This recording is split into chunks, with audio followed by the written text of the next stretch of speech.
제가 미국에서 중고등학교를 다니면서 늘 경험했던 것은 반에서 저는 늘 유일한 동양 학생이었습니다. 그러다 보니까 이 미국 애들은 저를 볼 때마다 묻는 질문이 있었습니다. 야, 너 태권도 잘하지? 너 수학도 잘하지? 너 영어는 할 줄 아니? 이 세 질문은 늘 저에게 물었던 질문이었습니다. 이 미국 아이들이 갖고 있는 동양 사람에 대한 인식은 모든 동양 사람들은 중국에서 왔으며 이소룡처럼 무술을 잘하고 수학을 굉장히 잘하며 영어를 잘 못한다라는 인식을 가지고 있었습니다. 어디서 이런 것들을 배웠을까요? 전부 다 매스컴을 통해서 보고 들은 것입니다. 저는 태권도를 조금 배웠기 때문에 아이들에게 발차기를 보여주면 아이들이 이야, 역시 너는 동양 사람이라 발차기를 잘해. 제가 수학 시험에서 좀 잘 보면 야, 역시 너는 동양 아이라 수학을 잘하지. 그리고 영어 시간이 되면 근데 너 영어 좀 할 줄 안다? 어디서 배웠니? 이런 반응이 늘 있었습니다. 그럼 저는 속으로 아이 무식한 아이들 같으니라고 그렇게 속으로 말했지만 사실 이 친구들은 몰라서 그런 거예요. 인종차별이라고 하기보다는 정말 한 번도 동양 사람을 만나본 적이 없고 아시아권 문화를 접해본 적이 없기 때문에 이들이 알고 있는 동양에 대한 인식은 다 매스컴을 통해서 그들의 고정관념으로 바라본 것이죠. 우리 입장에선 참 우습습니다. 모든 동양 사람이 무술을 잘하는 것도 아니고 수학을 잘하는 것도 아닙니다. 저희 학교에서는 수학을 제일 잘했던 애가 한국이었고 수학을 제일 못했던 애가 한국아이였어요. 모든 동양 사람이 영어를 다 잘하지 않습니다. 하지만 영어를 하는 사람도 꽤 많이 있습니다. 이게 벌써 30년 전 이야기니까 지금은 많이 달라졌죠. 왜 그런지 아세요? BTS 때문에 이 미국 사람들의 인식이 완전히 바꿔버렸습니다. 우리가 요즘 뉴스에서 보는 K-팝, K-문화 이것이 그냥 우리끼리만 하는 말이 아니라 정말 외국에 나가면 이 한국에 대한 관심과 사랑이 넘쳐나고 있습니다. 이 미국인들은 또는 외국인들은 자신만의 고정관념을 가지고 동양 사람을 바라본 것이죠. 그리고 자기들이 보고 믿고 있는 것이 전부라고 여기는 것입니다.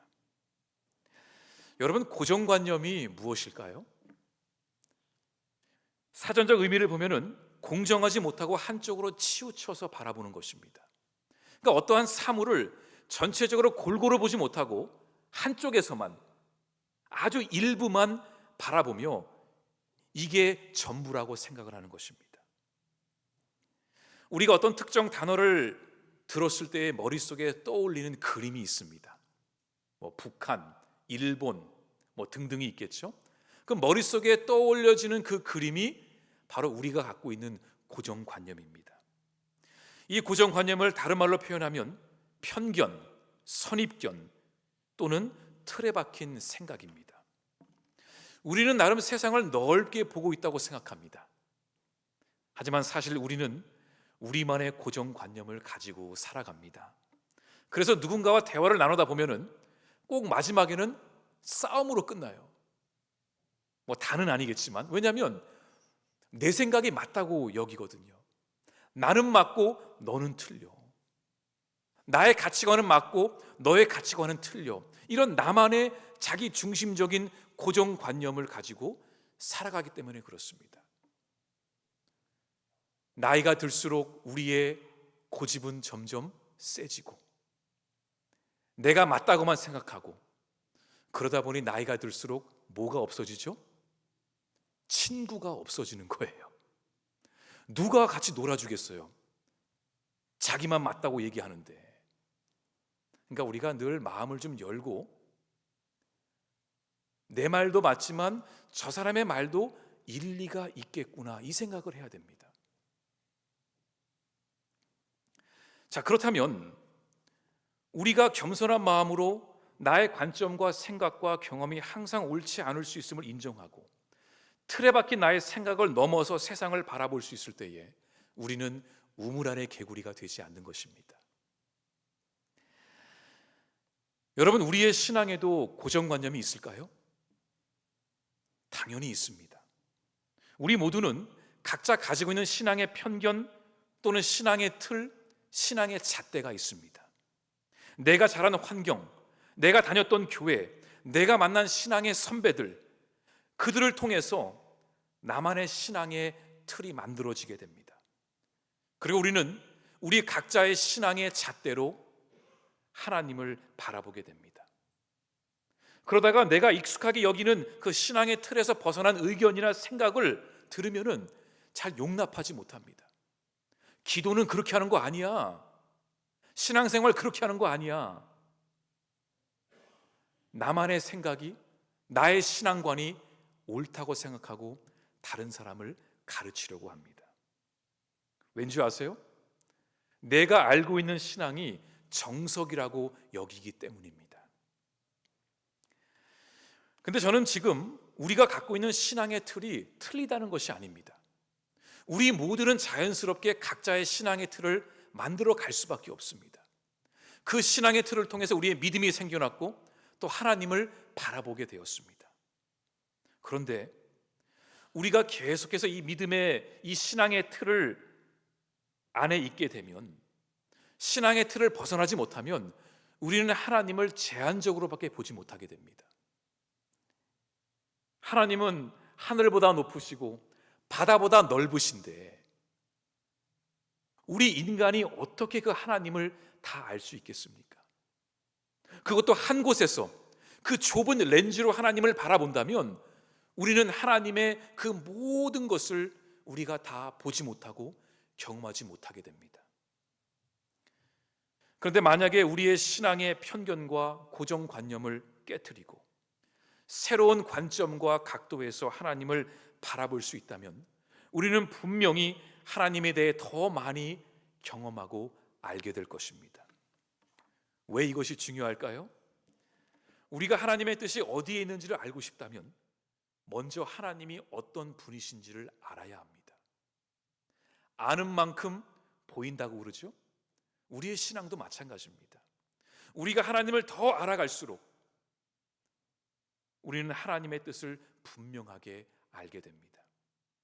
그러기 위해선 나의 신앙의 틀을 깰 수 있어야 하고 새로운 관점에서 열린 마음으로 하나님을 바라볼 수 있어야 합니다. 그렇게 할 때에 우리는 그동안 몰랐던 하나님의 새로운 모습을 경험하게 됩니다.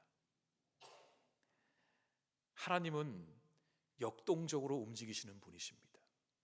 그냥 하나만 한 곳에서 하시는 분이 아니십니다.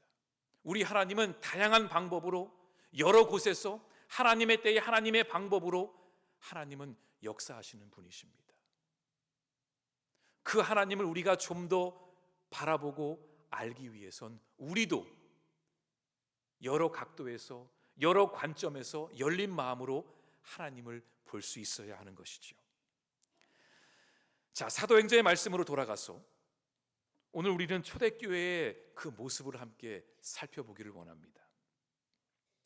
여러분 혹시 예루살렘 중심으로 시작된 초대교회가 나중에 어떻게 열방을 향해 뻗어나가는 교회가 된 줄 아세요? 이 말을 들으면 어떤 분은 교회가 당연히 세계 선교에 앞장서야 하니까 그렇게 한 거 아니야 그럴 수 있습니다. 그런데 아이러니하게도 초대교회는 처음부터 세계 복음화와 열방을 품고 나아가려는 계획과 마음이 없었습니다. 왜냐하면 초대교회의 첫 시작은 유대인들 중심의 공동체였기 때문입니다. 다시 말해 유대교를 믿고 있었던 유대인들이 예수 그리스도를 알게 되면서 유대교에서 기독교로 개종한 그 유대인들 중심으로 시작된 초대교회였습니다. 예수님도 유대인으로 태어나셔서 유대인 가정에 자라셨고 예수님의 제자들도 유대인들이었고 그 당시에 예수를 따랐던 상당수의 무리들도 유대인들이었습니다. 그러니까 유대인들 입장에서는 우리는 선택받은 민족이고 물론 늘 그 생각을 하고 있었지만 예수님이 우리를 위해 오셨으니 우리만을 위해서 십자가에 달리셨고 우리만이 십자가의 구원을 알고 있다라는 그런 생각이 유대인들에게 있었던 것입니다.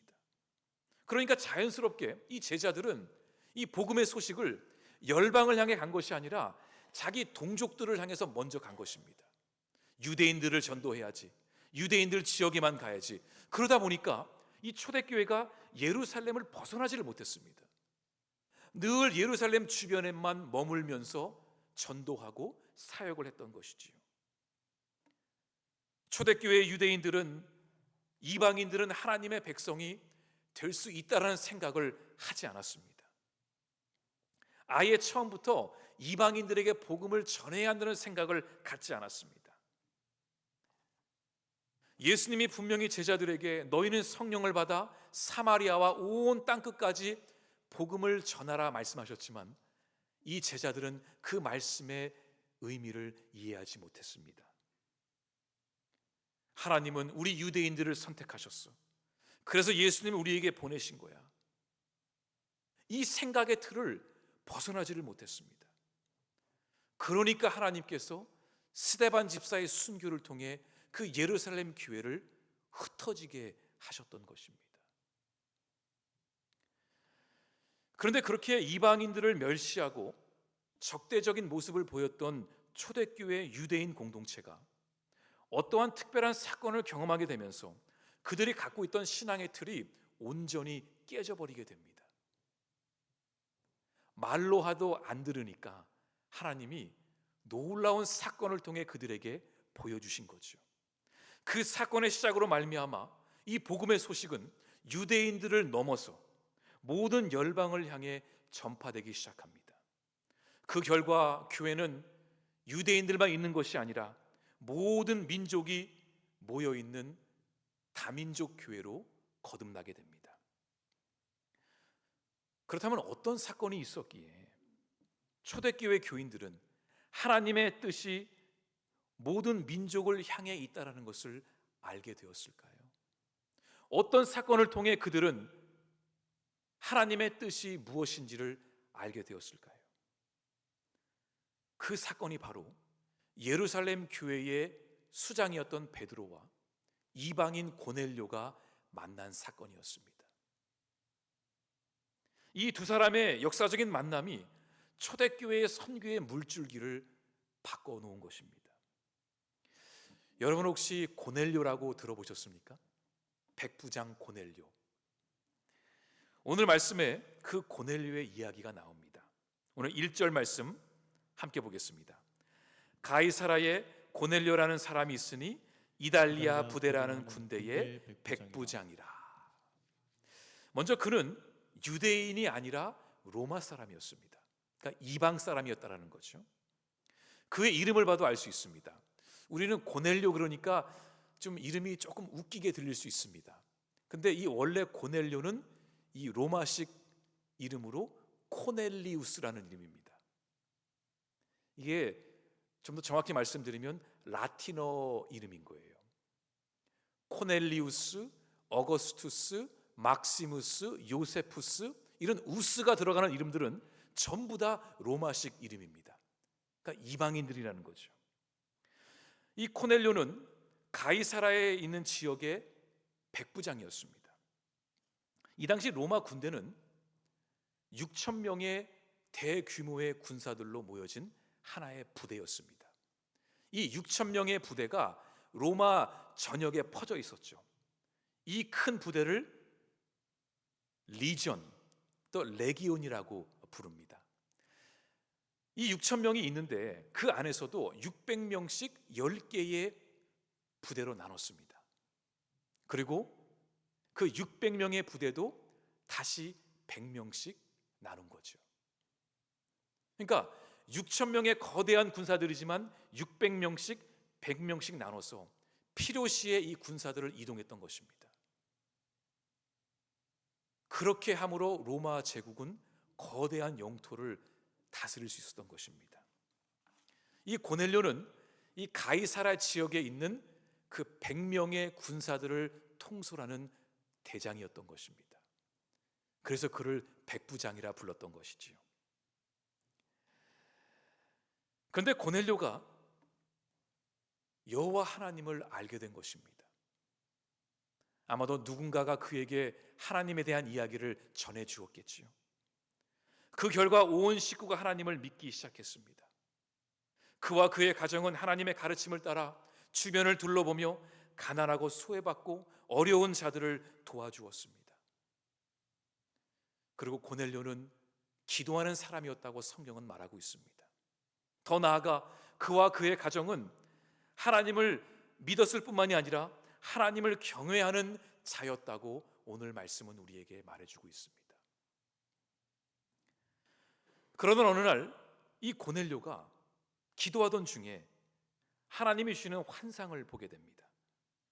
이 환상 가운데 하나님의 천사가 그를 찾아와서 하나님이 너의 기도를 들으셨다 말했습니다. 어떤 기도를 했기에 천사가 그런 말을 했을까? 아마도 짐작하건대 고넬료는 하나님을 더 알고 싶습니다. 이 혼탁한 시대 속에서 하나님의 사람으로 살아가고 싶습니다. 가르쳐 주십시오. 저에게 믿음을 주십시오. 이런 기도를 간절히 하지 않았을까 싶습니다. 환상 가운데 천사가 와서 고넬료에게 하나님이 너의 기도를 들으셨다. 너는 지금 당장 너의 하인들을 욥바로 보내서 그 욥바에 있는 베드로를 너희 집으로 초청해라 그러셨어요. 그리고 그 베드로가 욥바의 어느 무두장이의 집에 유숙하고 있다는 것도 가르쳐 주었습니다. 고넬료는 즉시 자신이 데리고 있던 하인들과 경건한 부하 한 명을 뽑아서 그 세 사람을 욥바로 보냅니다. 이 고넬료가 있었던 그 가이사랴 지역에서 욥바까지는 대략 60km 정도 됩니다. 그러니까 걸어서 한 12시간이면 갈 수 있는 거리였죠. 고넬료의 하인들은 부지런히 떠났습니다. 그리고 마침내 베드로가 머물고 있는 집 근처에 가까이 갔을 때에 바로 그 시간에 베드로도 기도하기 위해 지붕 위로 올라갔다 합니다.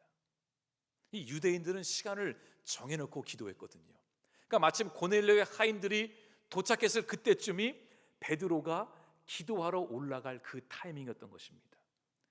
근데 베드로도 그 기도하는 가운데에 이 고넬료처럼 환상을 보게 됩니다.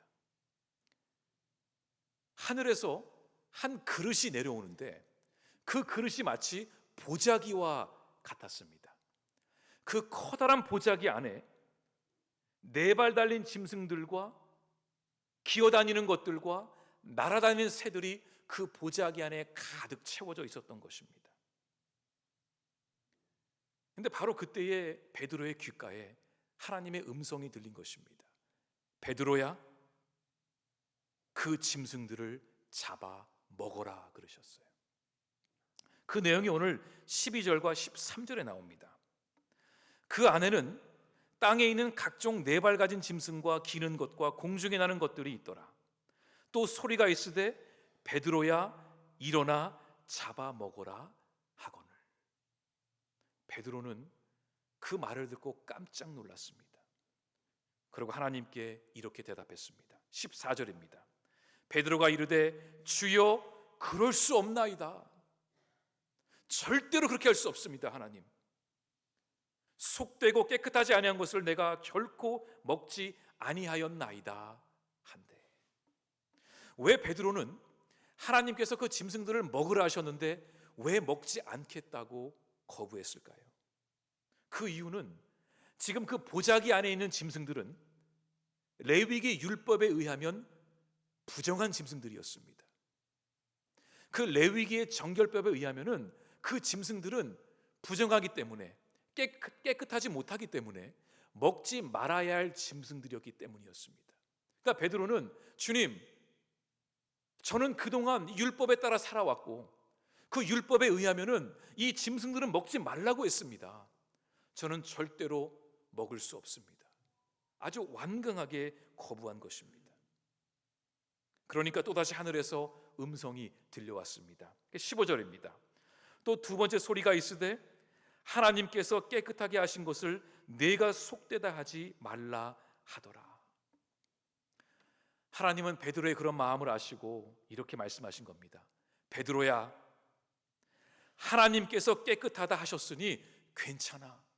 그 짐승들을 먹으라 그러셨는데 베드로는 완강하게 못하겠다 그럽니다. 이 하나님의 음성을 3번이나 들었습니다. 하지만 3번 다 베드로는 못하겠다 그랬습니다. 왜 그랬을까요? 베드로가 가지고 있는 신앙의 틀로 볼 때에, 그 신앙의 잣대로 볼 때에 그는 부정하다 여김을 받은 짐승을 먹을 수 없었습니다. 하나님의 뜻이 무엇인지를 들었음에도 불구하고 그는 그동안 자기가 해온 신앙의 틀이 있기 때문에, 자기가 지켜왔던 율법이 있기 때문에 그 율법에 어긋난다면 자기는 하나님의 음성이고 뭐고 못하겠다는 것입니다.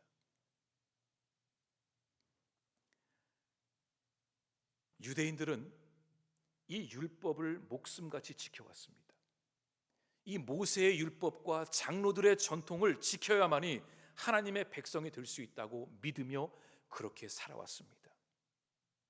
주님, 저는 이 짐승들을 먹을 수 없습니다. 이 뜻은 주님, 저는 지금까지 이렇게 믿음 생활해 왔습니다. 바꿀 수 없습니다. 저 이거 못 먹습니다. 제 경험, 제가 알고 있는 것, 제가 지켜온 그 전통 교리, 저 벗어날 수 없습니다.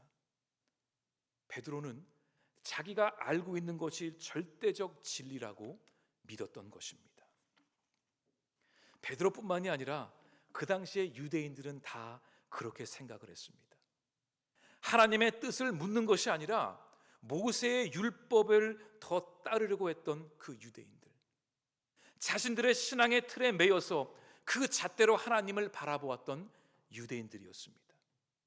베드로 역시 그 신앙의 틀 안에 살았기 때문에 하나님께 완강하게 주여 그렇게 할 수 없습니다라고 말한 것이지요. 이처럼 우리가 신앙의 틀 안에 박혀 있게 되면 하나님의 음성을 들어도, 하나님의 뜻을 알아도 따라가지 못하게 됩니다. 그런데 우리는 여기서 이렇게 율법을 따지고 있는 베드로의 모습 속에서 그의 이중적인 모습을 보게 됩니다. 여러분, 지금 베드로가 어디에 머물고 있다고 그랬죠? 무두장이의 집에 있다 그랬습니다. 우리 본문 5절 6절 말씀 보겠습니다. 내가 지금 사람들을 요바에 보내어 베드로라 하는 시몬을 청하라. 그는 무두장이 시몬의 집에 유숙하니. 이 무두장이가 누구냐면 가죽을 만지는 사람입니다.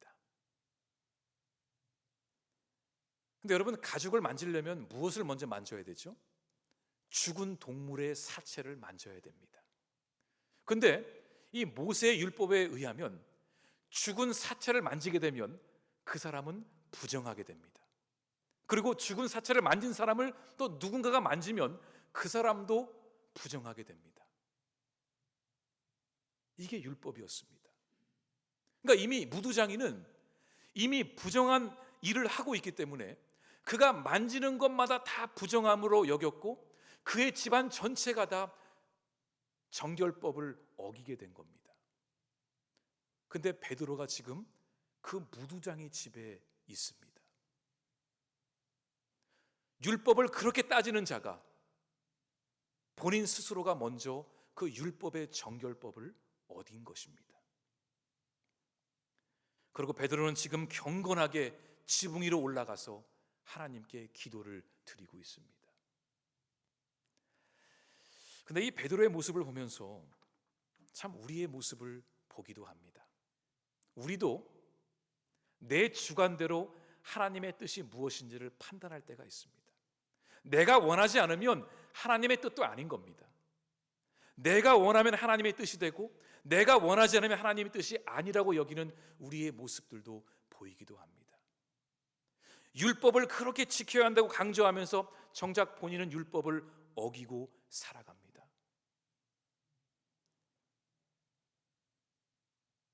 우리도 열심히 신앙을 지키고 있다고 생각하지만 하나님 보시기에 우리의 모습은 어떨까 궁금해집니다. 우리는 늘 하나님 보시기에 부족하고 실수투성이의 불완전한 존재임은 맞습니다. 죄인이 죄인을 평가한다? 죄인이 죄인을 향해 내가 너보다 더 착하다? 이런 말을 할 수 있을까요? 그게 우리의 모습이더라고요. 무엇이 깨끗하고 더러운지는 하나님이 결정하시는 겁니다. 내 신앙의 잣대로, 내 작은 신앙의 렌즈로 결정하는 것이 아니라 하나님이 결정하시는 것이지요. 신앙의 본질은 나의 뜻을 버리고 하나님의 뜻대로 사는 것입니다. 그러나 많은 경우 무엇이 하나님의 뜻인지를 나의 주관대로, 나의 신앙의 잣대로 결정하기도 합니다. 하나님의 뜻이 아닌 것을 알면서도 자기 고집을 꺾지 못하는 사람들도 있습니다. 베드로가 이 기도 가운데 환상을 본 후에 이 환상의 의미를 계속 곱씹고 있었습니다. 바로 그때에 고넬료의 하인들이 베드로를 찾아온 것입니다. 기가 막힌 타이밍이죠. 그리고 성령께서는 그 베드로에게 의심하지 말라고 말씀하셨습니다. 의심하지 말고 그 고넬료의 하인들을 따라가라고 말씀하셨습니다.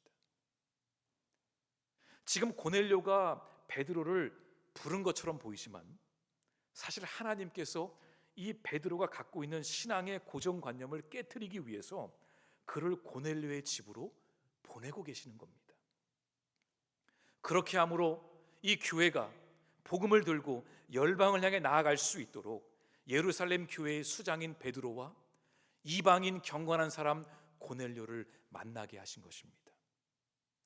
자, 베드로가 마침내 고넬료의 집에 도착하자 그의 온 가족들이 베드로를 기다리고 있었습니다. 그 모습을 본 베드로가 얼마나 깜짝 놀랐겠습니까? 이 이방인들이 뭘 안다고 나를 불러서 이렇게 기다리고 있는가? 그러자 고넬료가 베드로에게 모든 것을 설명해 줍니다. 내가 어떻게 하나님을 만나게 되었고, 우리 가족이 어떻게 믿음의 가정이 되었고, 우리가 지금 복음의 소식을 너무나 알고 싶습니다. 베드로 선생님, 우리에게도 예수 그리스도의 십자가의 복음을 가르쳐 주십시오. 그 말을 들은 베드로가 의심도 있었지만 그 자리에서 그들의 요청대로 복음을 전하기 시작합니다.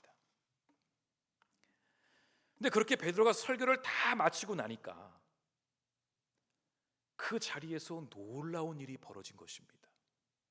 지금 고넬료의 집에서 지금 베드로가 설교를 했거든요. 설교를 마치고 나니까 그 자리에 놀라운 일이 벌어진 거예요. 오늘 사도행전 10장 우리가 읽진 않았지만 우리 44절에서 46절까지를 같이 보겠습니다. 베드로가 이 말을 할 때에 성령이 말씀 듣는 모든 사람에게 내려오시니 베드로와 함께 온 할례 받은 신자들이 이방인들에게도 성령 부어 주심으로 말미암아 놀라니 이는 방언을 말하며 하나님 높임을 들음이로라. 아멘. 설교를 마치니까 성령이 하늘에서 내려와 그 모든 가족들에게 임하여 그들이 방언을 하기 시작한 거예요. 이 일이 언제 있었죠? 오순절 마가의 다락방에서 있었던 일입니다. 베드로는 이 성령께서 유대인들에게만 오신 줄 알았어요. 근데 고넬료의 가정을 보니까 이 복음을 아멘으로 받아들인 그 가정에게 성령이 임하심을 보고 베드로는 깨달음이 있었던 것입니다. 하나님이 그와 초대교회에 주시는 분명한 메시지가 있음을 베드로는 알았던 것입니다. 그것은 바로 성령께서는 모든 민족이 예수님께로 돌아오기를 원한다는 것이었습니다. 초대교회가 비록 유대인 공동체로 시작이 되었지만 하나님의 뜻은 그 유대인 공동체를 뛰어넘어 모든 민족에게 복음을 전하는 것이 이 교회의 사명이라는 것을 베드로가 고넬료와의 만남을 통해서 깨닫게 된 것입니다. 그 고넬료의 사건을 통해서 베드로가 갖고 있던 그 신앙의 틀이 깨져버린 것입니다. 작은 렌즈로만 바라봤던 하나님의 모습을 내려놓고 더 크신 하나님의 역사하심을 두 눈으로 새로운 각도에서 열린 마음으로 바라보게 되었던 것입니다. 그리고 베드로는 예루살렘 교회로 돌아가서 나머지 리더들에게 전했습니다. 그리고 예루살렘 교회의 리더들은 그 말씀을 받아들이고 그 순간부터 예루살렘 교회는 전 세계를 향해 뻗어나가기 시작합니다. 고넬료의 사건이 있었기 때문에 안디옥 교회가 세워졌고, 안디옥 교회가 최초로 바나바와 사도 바울을 선교사로 파송한 것입니다. 고넬료의 사건이 없었다면 선교사님들이 이 조선 땅에 오지도 못했을 것입니다. 그런 의미에서 고넬료와 베드로의 만남은 이 교회의 선교의 물줄기를 바꿔놓았고, 한 지역 중심이었던 교회가 선교적 교회로 변하게 된 것입니다. 우리는 이 말씀을 묵상하면서 우리 자신에게 물어야 할 한 가지 질문이 있습니다. 우리는 하나님을 어떻게 바라보고 있는가? 우리도 유대인들처럼 우리만의 신앙의 틀에 갇혀서 하나님을 보고 있는 것은 아닌가? 엄격히 말한다면 우리는 비록 신앙의 틀을 가지고 우리의 믿음이 생겨나고 하나님을 알게 되었지만 그 신앙의 틀 안에 갇혀 있으면 안 됩니다. 우리가 만원경으로 하늘을 본다고 그게 하늘의 전부가 다 보이나요? 아닙니다. 만원경으로 자세히 보아야 할 때도 있지만 때로는 만원경을 내려놓고 우리의 두 눈으로 그 넓은 하늘을 바라볼 때에 온 우주가 우리 안에 들어올 수 있는 것처럼, 때로는 우리가 갖고 있는 신앙의 틀을 깨트리고 새로운 관점에서 새로운 각도에서 전능하신 하나님을 바라볼 수 있어야 합니다. 여러분, 우리의 신앙이 자란다는 것은 하나님을 더 알아가는 것입니다. 만약에 여러분이 지금 하나님을 알아가는 즐거움이 있고 말씀에 대한 기대감이 있고 그렇다면 여러분의 신앙은 지금 자라고 있는 것입니다. 그런데 하나님을 더 깊게 알기 위해선 내가 하나님을 다른 각도에서 볼 수 있어야 합니다. 우리가 갖고 있는 그 신앙의 틀이 틀렸다는 것이 아닙니다. 내가 지금 알고 있는 하나님이 틀렸다는 것이 아닙니다. 우리는 분명히 하나님을 만났고 하나님과 교제 가운데 있습니다. 하지만 하나님을 하나님처럼 우리가 넓게 하나님의 모든 것을 우리가 더 깊게 보고자 한다면 내가 지금까지 붙들었던 나의 고정관념, 편견, 선입견을 깨고 하나님을 보아야 한다는 것이지요. 그렇게 할 때에 우리는 하나님의 온전하신 뜻을 우리가 깨닫게 되는 것입니다. 우물 안에서는 하나님을 다 볼 수가 없습니다. 우물 밖으로 나와야만 하나님이 만드신 모든 그 우주 만물을 우리도 볼 수 있는 것이지요. 여러분, 여러분의 신앙의 틀이 깨지는 것을 두려워하지 마십시오. 하나님의 뜻을 의심하지 마십시오. 선하신 하나님을 온전히 믿으며 나아가십시오. 열린 마음으로 성령이 어떻게 역사하실지를 기대하며 하나님이 어떻게 하실지를 기대하며 마치 노아의 방주가 성령의 바람으로 인해서 하나님의 뜻 가운데 나아갔던 것처럼 우리도 성령의 인도하심 속에 나아갈 수 있기를 바랍니다. 그렇게 하면 우리의 뜻보다 더 크신 하나님의 뜻을 알게 될 것입니다. 어떤 분이 저에게 이런 질문을 하셨어요. 목사님, 왜 한국 교회에 오셨어요? 네, 여러분, 솔직히 말씀드리면 저 역시 저만의 고정관념이 있었기 때문에 저는 이민교회에서만 있을 줄 알았어요. 저의 모든 삶이 이민교회를 위해 만들어졌다고 저는 믿었었어요. 그래서 한국에 남는 것은 일도 생각하지 않았고 기회가 되면 다시 이민교회로 가야지, 그곳에 가서 1세와 2세와 3세를 연결할 수 있는 그런 다리 역할을 하는 목사가 돼야지. 그게 저의 생각이었습니다. 그런데 어느 날 어떤 분이 저한테 이런 말씀을 하시는 거예요. 그거는 신 목사님 자기 생각이지. 하나님 입장에서는 이민교회도 중요하고 한국교회도 중요하지 않겠어요?